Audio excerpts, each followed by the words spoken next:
To this ongoing story now, a shocking statistic concerning rape in South Africa has emerged over the last few days. 97% of rapists walk free.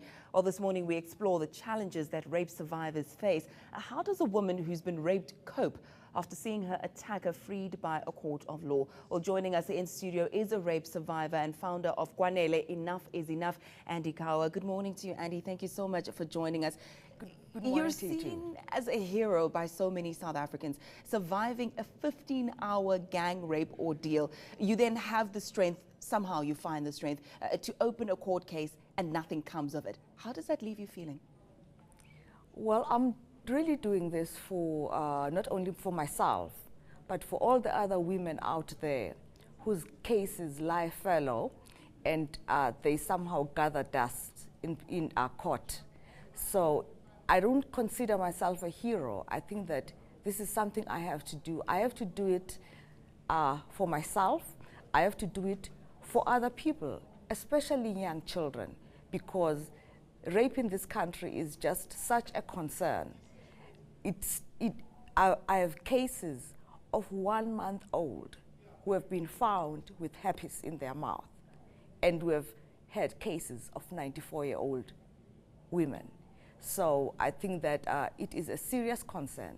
And also for me, I've also been exposed to young men who have been raped and even old elderly men who have been raped. So this scourge is affecting all of us, the whole society. It doesn't discriminate on age, on color, on race, on social class. And that is what is motivating me. And also my life was saved. I think that I'm trying to make this second chance of life to good use. Andy, where did we go wrong as a society? Where are things falling apart? Is the justice system failing? Are community members failing? The absent fathers? Where have things gone wrong? You know, I don't think that one can answer that question in such a brief moment, but in the last 2 years, I've just clustered 3 areas that one needs to unpack. One is what's happening in the home, because rape starts in the home, in the families, in the greater communities, in organizations, and sometimes even in organizations including government, that it happens. So we have to ask ourselves what is happening there and break that chain of silence there. And then we need to look at the socio-economic ills that are happening that could be enabling rape. Those include idle people without employment. Those includes drugs and alcohol. That seems to be a part of the component.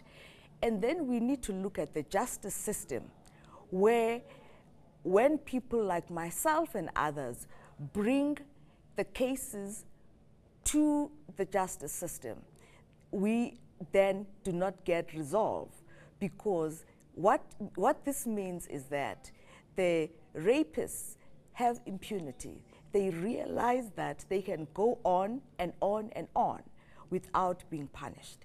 And we need to really understand what is causing this failure, because without proper investigation of our cases, there can never be a case that will be presented in front of the magistrate. And that's where you found yourself as well. You've actually seen 2 of your attackers roaming free. You looked at them eye to eye, face to face. What was that like? At first, I mean, I got mad, and I wanted people to just go catch them. And eventually, I even have photographs of the alleged rapists, a father and a son. They were so drunk and drugged that they were willing to carry placards of Kwanele-Enuf and take photographs with me because they were not here. My concern was that we found them 2 years after the incident. They were in the same beach. You could tell that they were staying in the beach as bush dwellers again. The father was carrying a bucket of water, taking to their place of abode. My question is, how many other people have been raped by these people? I think that as a country, we need to break this chain of silence. We need to start at home, and if things are not going right, if there is abuse, we need to talk about it.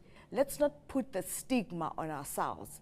Let's put the stigma on the perpetrators of abuse, the perpetrators of rape, the perpetrators of molestation. And often they are known to the community, as you've mentioned. Unfortunately, time is against us on this particular one. But speaking off air, you said that you have taken this matter up. Police refuse to investigate on it, saying lack of evidence, etc. And yet you continue to fight, and we applaud you for that. And thank you so much for your time. Never enough time to unpack these things, but we hope to have you one day as well. Again, just to talk about the strides that we have made as a country, hopefully turning the tide against the scourge of rape. Thank you so much for your time. That was Kawa, rape survivor and founder of support organization Kwanele-Enuf is Enough.